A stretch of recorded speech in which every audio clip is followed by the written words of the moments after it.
मनोज तिवारी जी इतने होनहार सांसद हैं, वो कहते हैं कि इतना रिंकिया के पापा कहाँ कह रहे हो? रिंकिया के पापा अभी देखे थे बीजेपी के एक मैनिफेस्टो के अंदर में समर्थन हुआ था, रिंकिया के पापा यूँ कर रहे थे ये क्या नेता के लक्षण होते हैं? बेटे से पूछेंगे बेटा एग्जाम में क्या नंबर लाए हो, ये पूछेंगे या ये कहेंगे बेटा क्या करे हो, बेटा क्या करे हो, तो बेटा क्या कहेगा पापा ये करे हैं, पापा ये करे हैं। आज ही ढूंढते भाई 8,000 रुपए की नौकरी है कहीं, भाई 10,000 की है, एक काम कर बैटरी रिक्शा चला ले। ये हमारे देश की विकसित भारत बुलेट ट्रेन, मैं नहीं डरता, बंद कर दे, बेरोजगार तो हुई, अबे तुम्हारी रोटी तो मिलेगी। हेलो हाय दोस्तों, तो आ गया मैं आप लोगों के लिए एक नया वीडियो लेकर, और आप लोगों से एक रिक्वेस्ट है कि आप मेरे वीडियो को पूरा देखा कीजिए, थोड़ा सपोर्ट कीजिए मुझे भी, जिस तरीके से आप लोग दूसरे वीडियो को करते हैं। तो आप लोगों से एक रिक्वेस्ट है कि मेरे चैनल को सब्सक्राइब कर दीजिए और बेल आइकन पे क्लिक कर दीजिए, ताकि जब भी मैं नया वीडियो डालूं आप लोगों को उसका नोटिफिकेशन मिलते रहे। बेरोजगारी पे ही बात हो रहा है, और सबसे मेन तो ये चीज होता है कि अपने हिंदुस्तान की जनता को अगर 5 किलो महीने में राशन दिया जाता है, तो 5 किलो राशन पे वो 1 महीना अपना गुजर बसर कर सकता है क्या? नहीं कर सकता है। तो आप समझ सकते हैं कि एक गरीब से गरीब इंसान को भी एक नौकरी की कितनी जरूरत है। नौकरी होगी तो वो अपने बच्चों को पढ़ा पाएगा, अपने बच्चों को खिला पाएगा और खुद भी खाएगा, तो उसके अंदर इतनी ताकत रहेगी कि और वो मेहनत कर पाएगा। जो आपके बच्चे हैं फ्यूचर में, उनके लिए आप क्या छोड़ के जा रहे हो, उन्हें आप क्या दे रहे हो? देखिए, दूसरे के बहकावे में मत जाइए। बड़े बड़े लोग जो बड़े बड़े सिंहासन पे बैठे हैं शासन करने के लिए, आपको पता है कि उनकी औलाद है या नहीं है, तो उनको अपनी औलादों की फिक्र नहीं है, बट आपको अपनी औलादों की फिक्र होनी चाहिए। दुश्मनी की भावना है तो उसे दूर कर दीजिए, इससे कुछ हासिल नहीं होता है।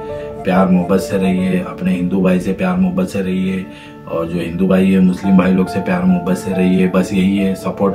हम आपस में ही एक दूसरे का सपोर्ट दे सकते हैं। कोई नेता नहीं आता है हमको सपोर्ट करने के लिए मुसीबत के वक्त, सिर्फ इलेक्शन के टाइम पे ये लोग हमको दिखते हैं। तो एक दूसरे से प्यार मोहब्बत बनाए रखिए, और मेरा वीडियो जरूर देखिए। फिर से एक बार बोलता हूँ, चैनल पे नए हो तो मेरे चैनल को सब्सक्राइब कर दीजिए, चैनल को शेयर कीजिए और बेल आइकन पे क्लिक कर दीजिए, ताकि जब भी मैं एक नया वीडियो डालूं आपको उसका नोटिफिकेशन मिलता रहे। क्या लगता है केजरीवाल के काम पे या मोदी के काम पे, किसके काम पे वोट पड़ेगा? जी केजरीवाल के, और जो कन्हैया जी की जो विचारधारा है ना, पढ़ाई लिखाई के तौर पे, पढ़ाई लिखाई को जो पढ़ा लिखा शिक्षित है उसको ही वोट दिया जाएगा। बाकी चिंकिया के पापा और रिंकिया के पापा अपनी ऐसे से मराएंगे। अच्छा जी, हकीकत में दिल्ली में तो केजरीवाल, हम जो बेरोजगार घूम रहे हैं, ये बात बोली भाई जी मैंने ग्रेजुएशन कर रखी है, हम बेरोजगारी की हालत में देख रहे हैं। आप में हमने कन्हैया को इस तरीके से देखा है, इस तरीके से बात की है। मेन मुद्दा क्या है? हमें 5 किलो राशन नहीं चाहिए, हमें फ्री का कुछ नहीं चाहिए, हमें चाहिए रोजगार। हमें फ्री की बिजली नहीं चाहिए, हमें फ्री की यात्रा नहीं चाहिए, हमें रोजगार दे दो। हमें क्या जरूरत है? हर आदमी रोजगार से जरूरत है। जरूरत है नहीं है भाई, है? ऑटो के लिए कोई धक्के खाएगा, सवारी के लिए 10-10, 20-20 रुपए मांगेगा कि 10 रुपए में सवारी बिठा दो, ये कर दो भैया, ये कर दो। आदमी रोजगार के लिए निकला है, रोजगार चाहिए। रोजगार जो सरकार देगी हम उसे वोट देंगे। तो मोदी जी भी तो कहते हैं ना कि भारत इतनी बड़ी अर्थव्यवस्था बन गया। इनके भीतर मत घुसो मित्रों, जो अपने परिवार का सगा नहीं हुआ वो हमारा क्या हो पाएगा? ये बात भाई। वो कहते हैं ना देश ही मेरा परिवार है। देश ही उसका परिवार है। अपने परिवार को संभाल ले, जाके देख ले यशोदा बहन को। कितने लोग जानते हैं यशोदा बहन के बारे में? यशोदा बहन कौन है? उनकी वाइफ है। कितने साल हो गए छोड़े हुए?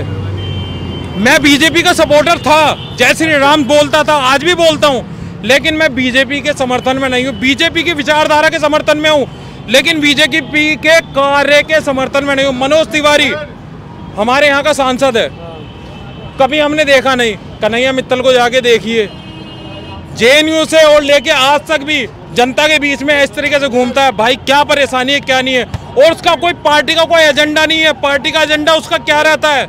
उसका पार्टी का एजेंडा ये रहता है शिक्षित भारत, विकसित भारत। यहाँ शिक्षित कौन है? कौन पढ़ा लेगा अपने बच्चों को? जब आदमी, जब जिनका बाप ही बेरोजगार है, वो अपने बच्चों को कहां से पढ़ा लेगा? बताइए भाई। जिनका बाप ही बेरोजगार है, बच्चों को कहां से पढ़ा लेगा? अरे बोलते क्यों नहीं हो यार? यार जय श्री राम बुलवा दोगे तो बोलोगे हैं? आप कह रहे हो पढ़ाई लिखाई रोजगार नहीं है। मोदी जी दावा करते, बीजेपी के नेता दावा करते कि विश्व गुरु बनने जा रहे हैं। विश्व गुरु किस चीज में बन रहे हो? डंका बज रहा है मोदी जी का। काहे में डंका बज रहा है? बजा था सन 2022 में, प्लेटें बजी थी, तालियां बजी थी, वो डंका था, वो डंका था। डंका जाके देखिए, डंका बजाया था भीमराव अम्बेडकर ने, जिसने संविधान लिखा था और देश को बताया था कि शिक्षित बनो और विकसित बनो। ये बस्ता डंका। पढ़ो लिखो और समाज को सुधारो। या हम जैसे पढ़े लिखे लोग ऐसे चप्पलों में घूम रहे हैं, यह है विकसित भारत।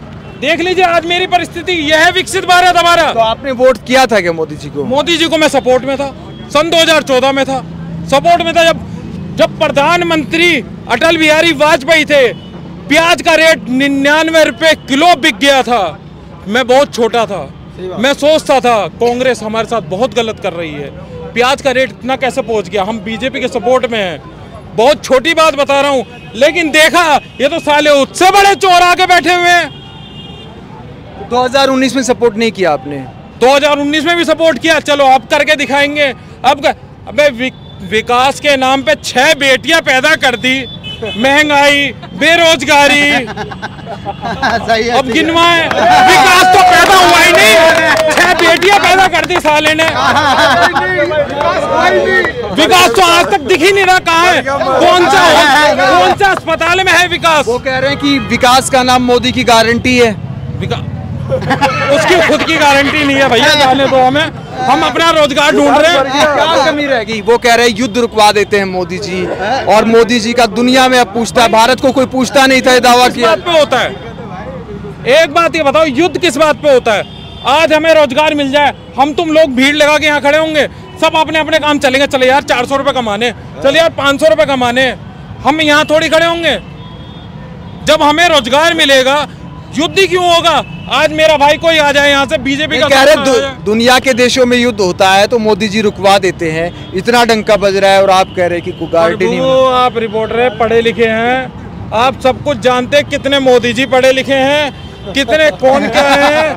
हम आपसे हाथ जोड़ते हैं, ये न्यूज के रिपोर्टर हैं। मोदी जी जितनी डिग्रियां हासिल कर चुके, शायद विश्व में भगवान श्री शंकर और भगवान राम भी इतनी डिग्रियां हासिल नहीं कर पाए होंगे जितनी डिग्रियां मोदी जी के पास में। मैं हाथ जोड़ता हूं। डबल इंजन है, मतलब मनोज तिवारी जी इतने होनहार सांसद हैं, वो कहते हैं कि इतना रिंकिया के पापा क्या कह रहे हो? रिंकिया के पापा अभी देखे थे बीजेपी के एक मैनिफेस्टो के अंदर में समर्थन हुआ था, रिंकिया के पापा यूं कर रहे थे।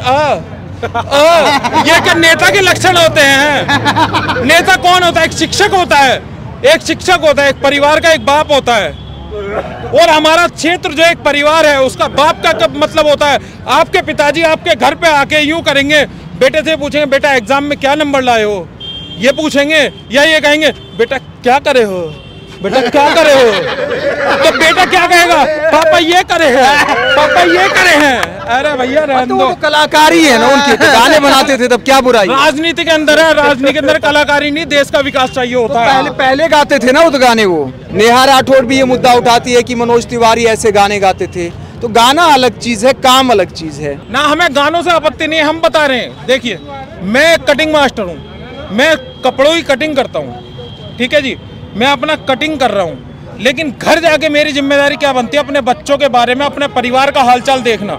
मनोज तिवारी का प्रोफेशनल बिजनेस है सिंगिंग करना, लेकिन अगर क्षेत्र के वो सांसद है हमारे के, तो अपने क्षेत्र के बारे में भी ध्यान रखना कि क्षेत्र में क्या चल रहा है, कितना हमारा युवा बेरोजगार चल रहा है या क्या नहीं चल रहा है, चल रहा है नहीं चल रहा है, बताइए। आज मैं यहाँ से जाऊंगा खाली हाथ, अब मेरे घर पे जाके मेरी घरवाली कहेगी कि क्या कमा के लाए, तो मैं अपने बच्चों को क्या जवाब दूंगा? मनोज तिवारी का मकसद क्या बनता है? अपने परिवार के, अपने क्षेत्र के, अपने वासियों के ये पूछना है तुम्हें क्या समस्या है, किस चीज से परेशान हो, तो इस चीज के बारे में बताएंगे नहीं बताएंगे? भाई गलत बोल रहे हो तो बताइए। पूछा नहीं क्या? 10 साल नहीं पूछा, 10 साल में शकल तक नहीं दिखी। रिंकिया के पापा गाने सुने, रिंकिया के पापा वो ये कह रहे हैं जब कन्हैया कुमार को उम्मीदवार बनाया गया तो उन्होंने कहा कि कन्हैया कुमार बाहरी उम्मीदवार है। कभी भाषण सुने हैं? नहीं इधर ही है। आपने कभी उनके भाषण सुने हैं? मनोज तिवारी के नहीं, कन्हैया कुमार के सुने क्या बोला उन्होंने? रोजगार वगैरह का मुद्दा उठाते हैं, रोजगार का। आज उनका देखा था, आज उन्होंने ये कहा था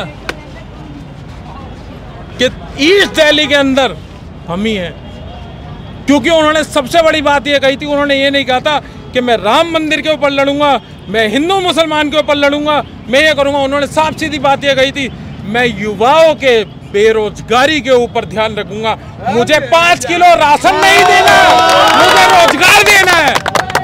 आप कह रहे हो कि मनोज तिवारी दर्शन देने नहीं आए, वो दावा करते हैं कि मैंने जितना काम कर दिया तो कोई उम्मीदवार टिक नहीं पाएगा, और कन्हैया कुमार तो फिर भी बाहरी उम्मीदवार है। अच्छा, ये कहाँ के? यही के बसे हुए थे? ये कहाँ के थे? ये बॉर्डर के थे, ये बॉर्डर क्रॉस करके ये सिलमपुर की इस लाइन के थे, वो सिलमपुर की उस लाइन के। बिल्कुल सही बात है भाई। ये कौन से बाहर के? यही होता है विकसित भारत। हम पढ़े लिखे हैं इसलिए बता रहे हैं, इसे कहते हैं हम आज विकसित। देखो विकसित ऐसा भारत होता है, ऐसा भारत है विकसित। 24 घंटे जीते हैं मोदी जी विकसित भारत बनाने के लिए, 2047 तक बना देंगे। देखो मोदी जी को मैंने 24 घंटे तो देखा नहीं है। मोदी जी ने एक डेडलाइन दे दी ना 2047 की, तब तक बना देंगे विकसित। डेडलाइन, जब मैं 8वीं क्लास में था ना, मेरे एक शिक्षक थे सुरेंद्र शास्त्री, वो ये कहते थे हमारा भारत सन 2020 में अमेरिका के बराबर विकसित हो जाएगा। और आज कौन सा सन है? जो जिस बात को एक अर्थशास्त्री जो हमारे टीचर थे वो ये कहते हैं 2020 तक इंडिया विकसित हो जाएगा। आज 2024 है, विकसित क्या? यहाँ तो ढंग से शिक्षित नहीं हो पा रहा, विकसित क्या होगा? वो कह रहे हैं बुलेट ट्रेन चला दी, वंदे भारत चला दी। चल तो रही है, बैटरी रिक्शा चल रहे हैं, ये बुलेट ट्रेन है, ये चल तो रही है, ये 10-10 रुपए में जा रही है बुलेट ट्रेन। बुलेट ट्रेन तो आ जाएगी ये कह रहे 2-4 साल में, और वंदे भारत चला दी। वंदे भारत का स्ट्रक्चर देखा आपने? हवाई चप्पल वाले को हवाई जहाज में बिठा दिया। ये रही हवाई चप्पल, बैठे ना हवाई जहाज में, ये रही बुलेट ट्रेन, इसमें बैठ के जाएंगे अब, जाएंगे। ये रही बुलेट ट्रेन भी दिखाओ भैया, दिखाओ ये रही बुलेट ट्रेन। पहले जूते पहनते थे, चप्पल पढ़े लिखे हैं आप? मैं ग्रेजुएट हूँ। अच्छा, ई रिक्शा चलाते हैं? नहीं जी भैया। क्या करते हैं? मैंने अभी बताया नहीं आपको, मैं कटिंग मास्टर हूँ। मैं एक टाइम ऐसा था, मैं अपनी बाइक से आता था सन 2012 में और 13 में और 15 तक भी आया हूँ आराम से, क्योंकि मैंने इतना कर रखा था। कांग्रेस नौकरियों पे ऐसे करता था मैं, डीटीसी के अंदर कॉमनवेल्थ टाइम पे मेरी नौकरी लगी थी मिलेनियम डिपो में, डी ब्लॉक के अंदर में। मैं अपना सेक्टर भी बता देता हूँ आपको। मैंने यूँ कह दिया मैंने छोटी मोटी नौकरी नहीं करनी, मेरे देश में बहुत नौकरियाँ हैं। आज यूँ ढूंढते भाई 8,000 रुपये की नौकरी है कहीं, भाई 10,000 की है, एक काम कर बैटरी रिक्शा चला ले। ये है हमारे देश की विकसित भारत, बुलेट ट्रेन। कोई बता नहीं पाएगा ढंग से, सब डरते हैं मीडिया से। मैं नहीं डरता, बंद कर दे, बेरोजगार तो हुई। अबे साली वहां रोटी तो मिलेगी। तो आपको लगता है नौकरियां कम होगी? तुम्हें नहीं लगता यार? तुम तो न्यूज रिपोर्टर हो, आप तो पढ़े लिखे हो यार, आपसे तो मैं बोल नहीं सकता इस बात के बारे में। आप तो खुद शिक्षित हो। तो आप तो कह रहे डंका बज रहा है, तूती बोल रही है। हम तो नहीं बोलते जी डंका बज रहा है, थाली बज रही है बस। अब फिर बच जाएंगे सन 2000 कौन से तारीख को आ रहा है यार? 4 जून को। हाँ 4 जून को, क्योंकि याद ही नहीं क्या हर हर मोदी घर घर मोदी। एक अंध वक्त मेरे को सुबह ही मिला, जिसकी गाड़ी में डेली आता हूँ, वो ये कहता मैं 200 रुपए तो कमा नहीं पाता, 300 गैस डलवाता हूँ। मैंने बाकी क्या कहाँ से लाता?